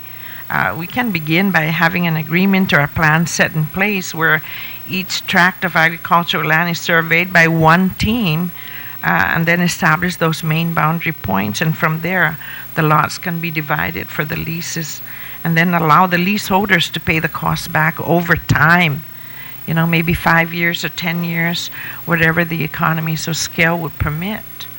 And by the way, there's no new MOA for studies for the discovery of concerns out there. Or an extension of the existing one that expired basically a couple years ago. We know that there's now a trained team in place and a greater understanding of the resources that is needed to do the work. But again, this is in the hands, by the way, of the board, the COTC, because they need to address some of the recommendations by that cooperative compliance team, and I don't know if they have already reviewed some of those, the non-compliant letters, for example, that need to be sent out. But I do believe, and I want to support the Chamorro Land Trust Commission, that they are in need of dire need of resources in order for them to do their work. And so I just want to put my hats off to them. Although I haven't received my lease for I'm farming in the backyard. I do have a lot of customers, and I'm not able to meet the demand. And by the way, just to share some data, because there is a lack of data out there. In 2005, we found out just through our network with the tourist industry, the chefs of the Micronesian Chefs Association, they purchased less than 1% of locally grown produce in 2005. By 2011, those same chefs purchased 5% of the locally grown produce, equally 75 tons and 700 tons respectively. So it's growing, but we haven't hit that 10% mark yet. And that's just for that network. And, it seems like we could grow this fledgling industry, and it's been fledgling for too long. And so I'm just here again to support those agricultural leases and to maintain them and to make sure that we do set aside agricultural lands, because we can't be sustainable. We have to start, looking at our mission and our vision for our island and our people. 50 years down the road, or when these leases are up 99 years, where would we be? Would we have just whole tracts of residential lots? We need those agricultural lots. And so that's why I'm here, really to support the need of resources for the Chamorro Land Trust Commission. Thank you, Mr. Speaker. Thank you very much, Senator. Sir? For the senators. For the Ghost Victor Pangilinan Tabius. And I think this is not the proper time to bring up this issue, but I just want to, for the next briefing about the veterans, the Chamorro Land Trust, what I would like to find out from the director of Land Trust, the last time when Top Ada was the Veterans Fair, we met with Monty Muffness, and they had planned for low-income veterans to build a lot someplace. I don't know if it's Manilo. I want to know what's the status on that. And for the next hearing, if there's possible to find out how many veterans are on the land trust and how many already got leases. And like I said, this is probably not the appropriate time. There is a loan, and maybe Senator, I did call your staff to invite Mary Guerrero and Martin Benavente and the Guam Housing Corporation to be in this meeting, but I guess they never got the, so probably if you could invite them the next public hearing, so they could discuss about this loan under the VA, the Chamorro Land Trust. Okay, and again, this Mary Guerrero, she's the one handling the Native American direct loans for the veterans in the land trust. And I'm not talking about all veterans. Chamorro veterans, of course, ladies and gentlemen. Probably I mentioned on the radio for all veterans that's on the list. Make my correction. Chamorro veterans. Now, if there's maybe another question for the director. What if a wife is on the Chamorro listing for a land trust and his husband is a veteran? Is there a way he could borrow money from the veterans to build his house, that they have a loan under the VA? That's probably the next question you should bring up in the next meeting. That's just a question for now. Okay. Like I said, this is probably not appropriate time for this meeting because it's just for surveying. So that now for like I said, for a veteran, if a spouse, like a wife, got a veteran to qualify for this loan, he's married to a veteran. There's none tomorrow. I don't know if is there where he could get this loan. Yeah. We'll look into the. Said, I'll bring that up for the next public hearing. Yes, thank you. And that's it. So like I said, this is probably not appropriate time. That's okay. I think issue, but I should bring up about this tomorrow under the Native American direct loan. Yeah. We'll put it on the record here and then make sure that we address and it. And I said for tomorrow, excuse me if I said all veterans of Guam. Yeah. My mistake. Okay. Mr. Chairman, if I may just add, yes. Monty Moffness, been one of his dreams was to do what he could to assist the veterans that are qualified recipients for Chamorro Land Trust as well. But there's been a lot of other work, and I know Senator Cristobal left, and some of the things we've been trying to work out with federal agencies and local agencies so that leases are worded the correct way so that individuals who are recipients of lands can be qualified for certain kinds of federal loans that are available, low interest loans, so that they can do the things that they want to build their homes or to be able to do things on the agricultural lots. And yes, there's work on that effort. Okay. Rumble? Well, when it comes, no, but I mean, it includes, yes, it includes other people. And this, I was just addressing the gentleman here specifically on veteran stuff, but yes, the low interest loans would be for some of the things we're trying to do for everyone, and that's why we're trying to, Guam is eligible under some of these federal programs for substantially under SUTA, stands for. One question. Yes. Mr. Speaker. Senator, do they segregate the veterans from the local concerning the Chamorro Land Trust? Are they going to be isolated or segregated on one area? No, I mean that's not. Because what I heard that right in Jigu, they're going to formalize a veterans housing under Chamorro Land Trust. Is that true? I don't know if we're doing something like that in Jigo. Well, no, but no. One of the things that Mr. Moffness had been trying to do was to see if there was a way we can do something that could benefit the veterans as well. Yes. But that's not, that hasn't come to fruition. My point is, if we're going to segregate the veterans against the other recipients that are, that's discrimination. Or segregation. Right. We haven't done it. We haven't done it. Now they have as a veteran myself. Like I said, I will line up and do the program. That's fine for veterans because this and that they all need it.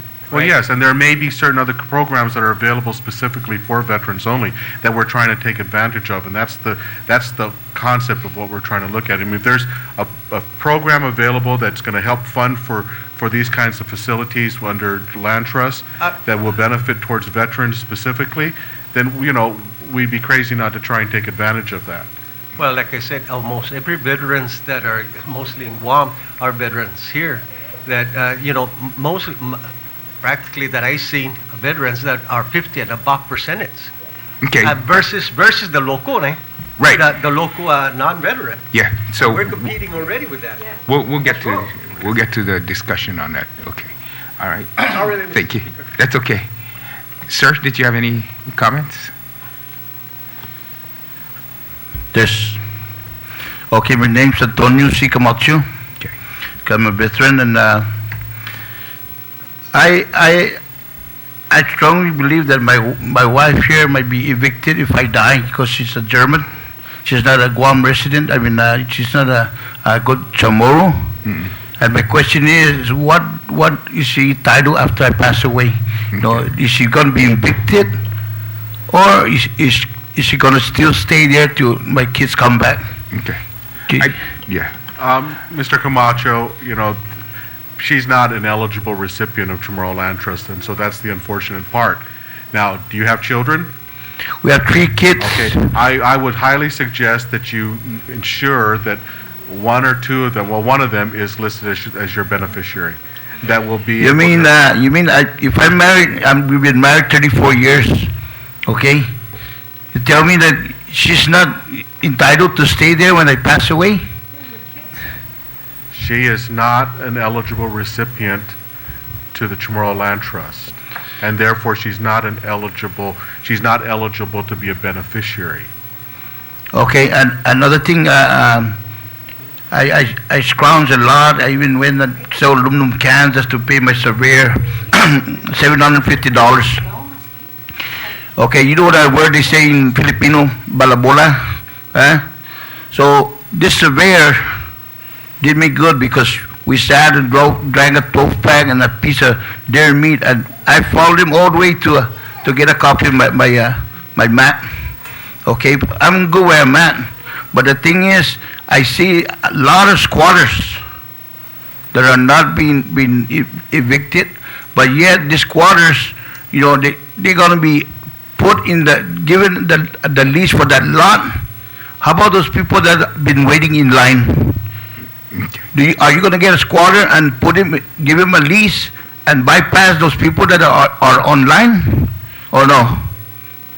No, we are not entertaining squatters. I mean, we're entertaining the people who are on the list. Okay, I used to go to the beach and fish. Now it's very hard because NCS, nothing but micronesia squatters all the way to the end. Yeah. Now, what is the correction? What are you guys going to do about this problem? Is it Chamorro Land Trust property? I guess so, but micronesians are squatting everywhere. I don't think so. Yeah. Not NTS. But anyway, we'll look at those issues. I inherited. I'm a shareholder of a property in NCS. You guys want the land? Go ahead, you can have it. But I survey my property and I fence in, and I build a tree house. My wife goes, "What's the tree house for?" I go, "Use the walkie-talkie. If I see the land trust coming, let go the pit bulls. Pit bull, let go, so they won't bother us anymore." But you know, you guys are doing a good job. It's just that these squatters are. If you guys go put the squatters before the people in line, I believe that's very wrong. Yes, that's not allowed. Yeah, that's right. And you know, there's been some efforts in the past to have a discussion with the consulate folks here on island regarding, you know, their residents or their citizens who are most likely squatting on different properties, and to have them assist with vacating those lands once we've identified it. Okay, thank you. Because there's squatters around me that are using the lot as a dump. Yeah, that's what we don't. Trash, debris, wood, tin, it's a dump. Yeah. Okay. You know, and the reason I fence in because, you know, it's hard having a land trust property. You have to deal with the consequences. You know, I had police come to my house because they complaining about something dead in my yard. They're complaining about the neighbor complaining I'm taking shower naked outside. If they don't look, they won't see me, right? Yeah. That's the consequences. But I'm good where I'm at. You know, okay. Just the question is, what are you guys going to do with those squatters? Thank you. Thank you. Yeah, thank you. I have one question.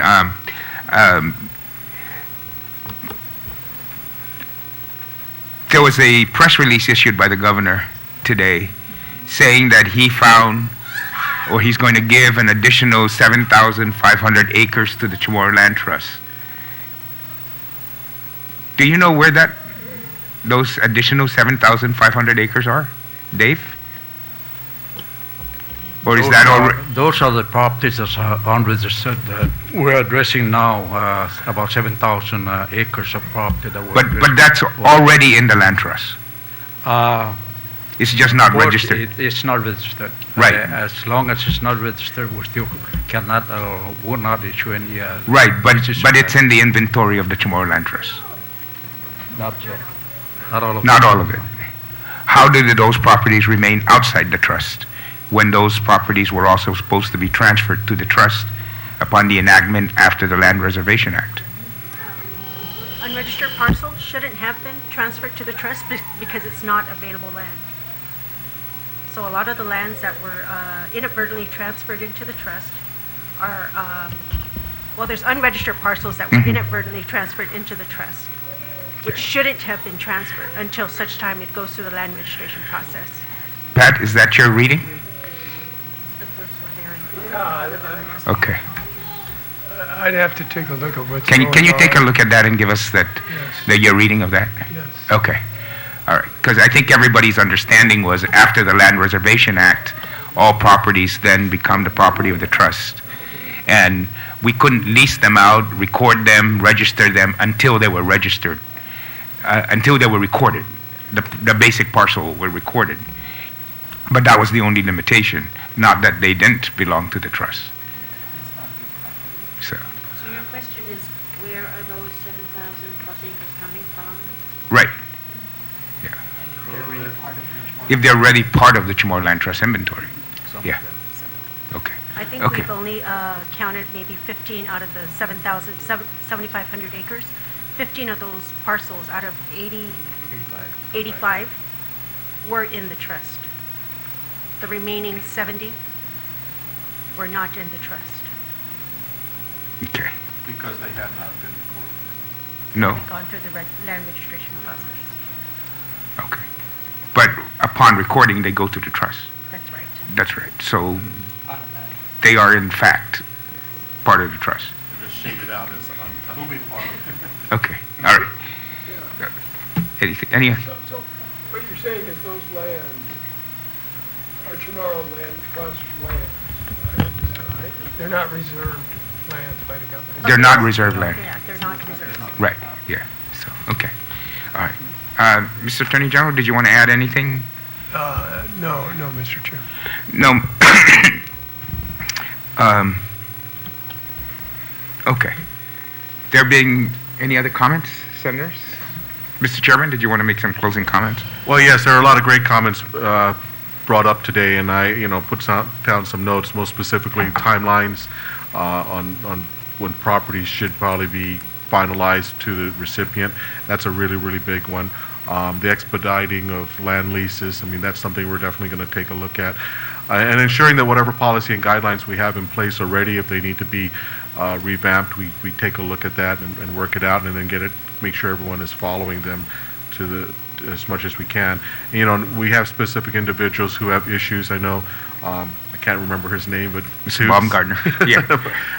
That we kind of look at his specific case there, so we can try and work that out. Yeah. But there was some great comments all around from everybody, and we really appreciate the feedback from all. Some of this always is kind of emotional, and and we don't really want it to be always emotional. We're trying to do the best we can, and unfortunately, situations arise like the gentleman that who had a wife who's not an eligible recipient. I mean, those kinds of things can be really sour when the truth comes to light for those individuals, and we don't like to play with those. So we try to make sure that they can work things out as best they can by doing the right thing that's available in order to ensure the best efforts for the family member that still survives. But we'll be going back and working on some of these things, as well as trying to do something on surveyors. See if we can do something that's collaborative with all of them, so that we can probably work out a group pricing rate for our recipients with guarantees, and then making sure they understand timelines. Okay. Well, thank you very much. I want to thank, of course, the Chamorro Land Trust, its staff and its management, and the board for your cooperation. We want to thank you for accommodating this evening meeting to give opportunities for the recipients and the beneficiaries of the trust to come before you, for you to hear their plight. Sometimes on a one-on-one setting, sometimes it just can't sink in. But we do want to thank you again for accommodating us during this time frame, and we'll continue to work with the departments and the agencies as we continue to identify some of these issues, try and resolve them from a broader approach rather than a single one-to-one approach, which then benefits everybody and facilitates the awarding of these lands and putting the lands in the hands of the people and getting them to use it as intended by the authors of the Chamorro Land Trust. So thank you very much, and and we'll now just recess and adjourn this public hearing. When is the next? We'll set that meeting up and we'll announce it.